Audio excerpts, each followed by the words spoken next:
الو بفرمایید عزیزم، از کجا تلفن میزنی عزیز؟ من از ایران زنگ میزنم. به سلامتی. بگو جونم سوالتو. آقای پروفسور میرمدی؟ جونم. آره با تلویزیون نگاه نکن عزیزم، با تلفن صحبت کن. چش خسته نباشین. قربونت برم، یک دنیا ممنون عزیزم.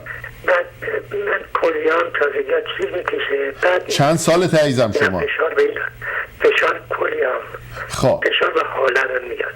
خب تازگی ها پایین زانو هم رگم حالت سوزش احساس میکنم. خیلی ممنون میشم راهنمایی کنید. قربونت برم، یک دنیا ممنون از اینکه تلفن زدی. والا درد کلیه که وقتی که میاد پایین به از طریق حالب و میاد به طرف به اصطلاح مثانه، درد تیپیکال کلیه است دیگه که یا عفونیه یا سنگیه دیگه. بنابراین باید بری دکتر ادرارتو چک بکنن ببینن که عفونت داره یا نه، بعد آلتراساوند بکنن ببینن سنگ داره یا نه، قرص ضد درد بدن و قرصای آنتیبیوتیک دیگه اگه لازم باشه، اگر به اصطلاح بلادر اینفکشن داشته باشی یا یورینری ترکت اینفکشن یا عفونت کلیه و اینا داشته باشی عزیزم.